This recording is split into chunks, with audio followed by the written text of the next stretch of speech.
Muy bien, estamos de regreso con otro entrevistado especial en esta tarde. Hoy que estamos en el Credit Collection Coffee, pues nos está acompañando precisamente Rodrigo Rocha de Bigini, una entidad, una compañía que trabaja con datos, muchos datos, datos alternativos, de manera que vamos a compartir las experiencias que tiene Rodrigo para nosotros. Rodrigo, primero que todo, pues muchas gracias por estar con nosotros, bienvenido y por estos minutos que nos vas a regalar en esta charla especial en el Credit Collection Coffee. Siempre un gusto, Mauricio, estar con ustedes. Perfecto, bueno, Rodrigo, entremos en materia y hablemos de su compañía de Bigini. Ese modelo de negocio, ¿de qué manera genera valor al mercado que tenemos actualmente? Claro, de entrada somos una fintech.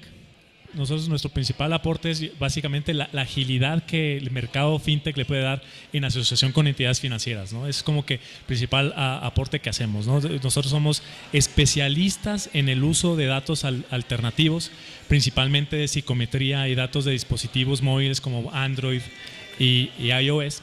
Y nosotros, digamos, el aporte que le hacemos es la capacidad de democratizar el crédito. Es algo que firmemente creemos y estamos convencidos que nosotros podemos hacer inclusión financiera, podemos disminuir la desigualdad, pero al mismo tiempo hacer que las entidades financieras no solamente sean rentables, sino que más rentables.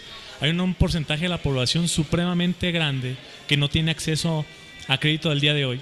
Y no es porque sean malos, simple y sencillamente es porque no los conocemos, es decir, tienen poco o nulo historial crediticio y eso lamentablemente los segrega, eso se vuelven como invisibles al mercado, y no solamente para las personas naturales, también para los empresarios, microempresarios.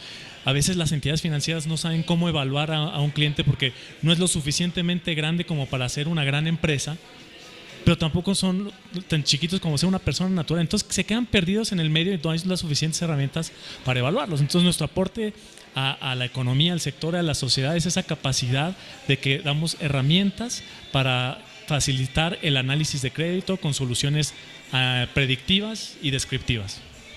Rodrigo, dentro de los entrevistados que hemos tenido en este día, hoy acá en el Credit Collection Coffee, he notado que hay una tendencia a eso, básicamente, digamos que a llegar a la parte social, estar un poco más cercanos, ¿cierto?, al consumidor final, que como tú dices, no tiene una historia crediticia, la idea es abrirle un poco más de espacio, no cerrarle la puerta de tajo de una vez.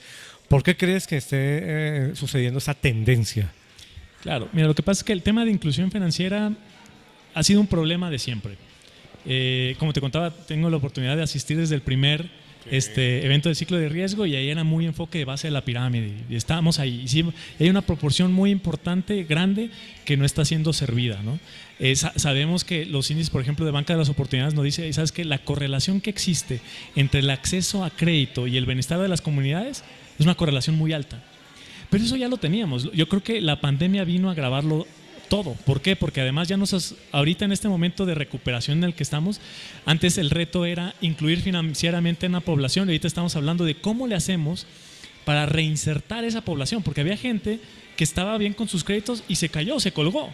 Y ahorita están mezclados los que eran mala paga desde antes de la pandemia y los que fueron mala paga por situación de la pandemia, ¿no? Yo creo que es la principal razón, número uno.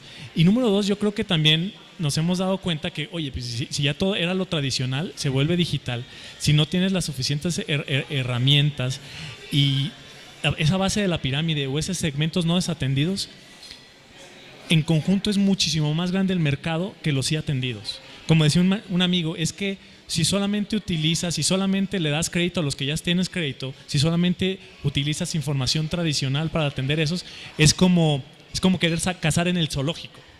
Entonces, si hay una oportunidad de mercado muy grande que está siendo desatendida y que además los mismos gobiernos, porque yo creo que es el tercer factor, el gobierno que está dando incentivos para incluir financieramente, se vuelve un terreno bastante atractivo y fértil. Por eso lo que te decía, se trata que también los bancos no se acercan, las entidades financieras no se acercan a este segmento porque no les es rentable, pero si cada vez tenemos mejor tecnología que nos permite servirlos, acercarnos a ellos de manera rentable, pues obviamente se va haciendo cada vez más apetitoso ese mercado y es lo que está ocurriendo. Rodrigo, de pronto ligando una pregunta con la otra, después de pandemia, ¿cierto? Con todo lo que ha sucedido a nivel mundial, ¿dónde poner el foco?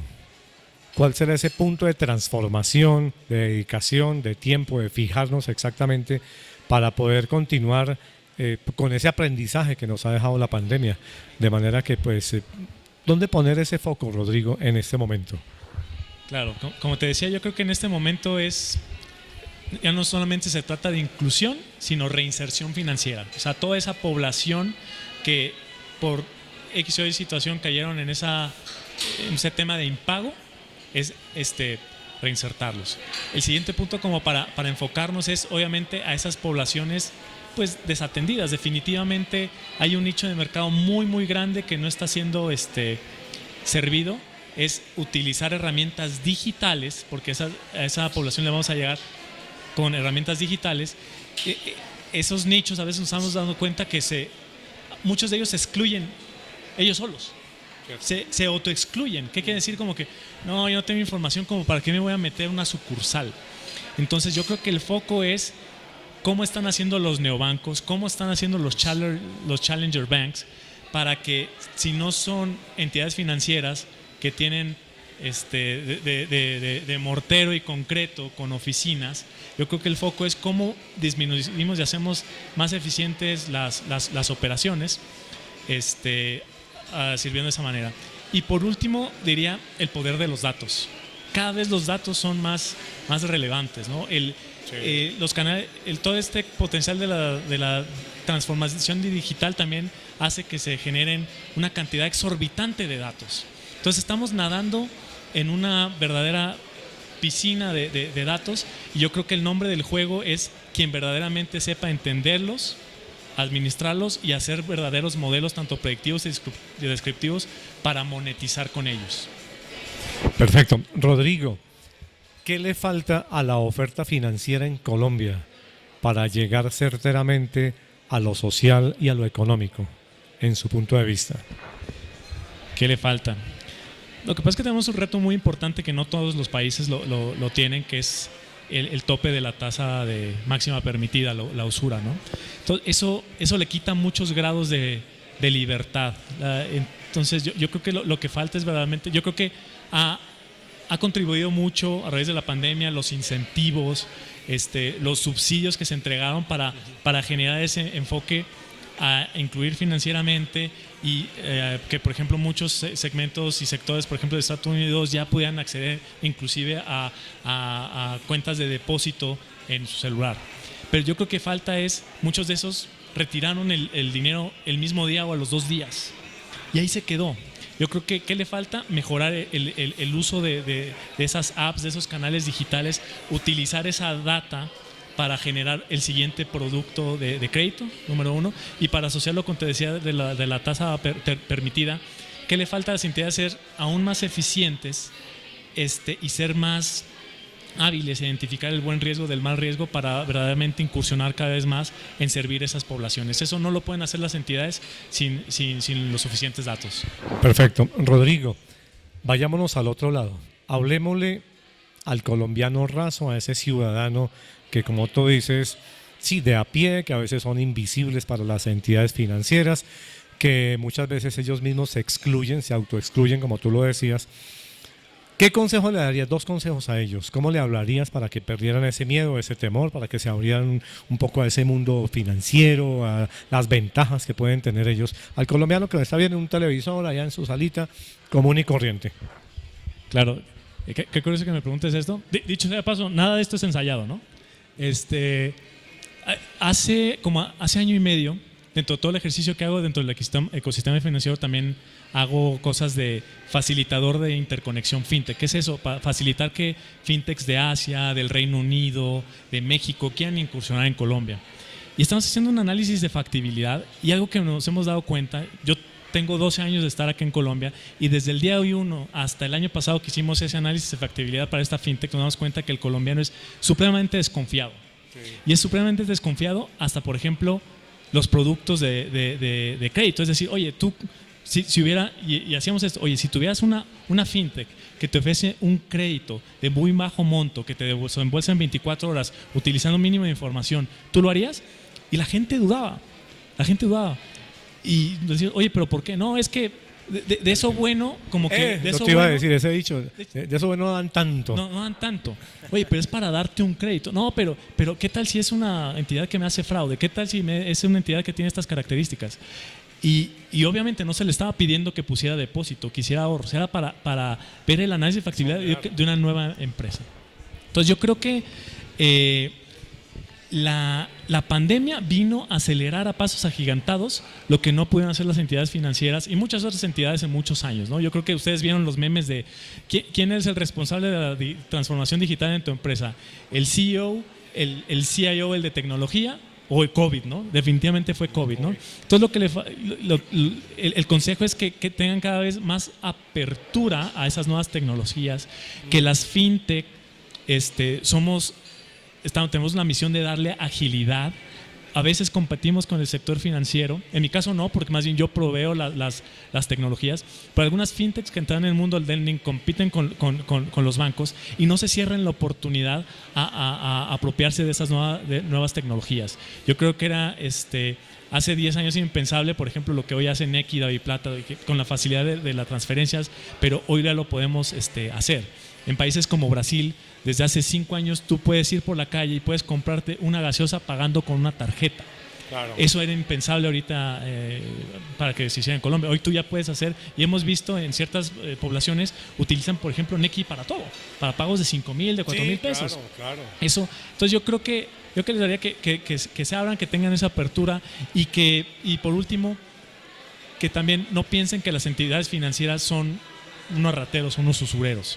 Y como te decía, hemos visto por ejercicios que hemos hecho y también como por ejemplo Banca de las Oportunidades, la correlación que existe entre el acceso a productos financieros y el bienestar de las comunidades es una correlación muy cercana a 1. Entonces yo creo que también haciéndolo de manera responsable, tanto entidades como los individuos pueden mejorar su nivel de vida.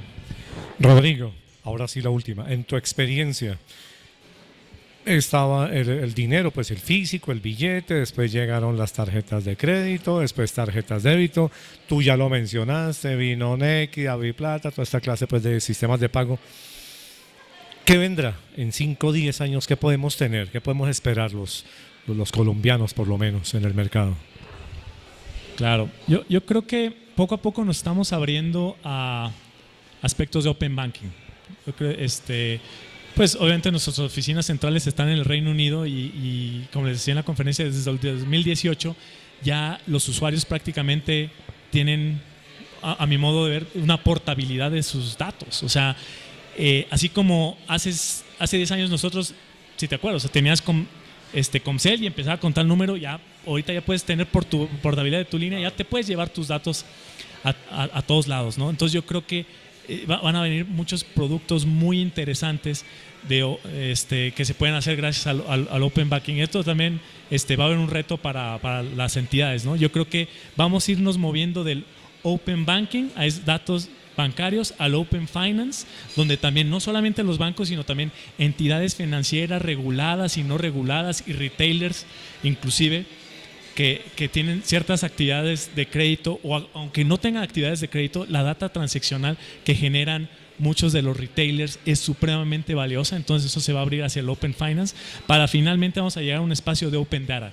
¿A qué me refiero con Open Data? Básicamente los datos abiertos. Cada vez la gente va a empezar a compartir más datos y las entidades financieras van a poder utilizarlas para generar mejores productos. Entonces la competencia más va a ser muy brava y la pelea va a estar de a peso, ¿no? Los golpes van a estar de peso acá.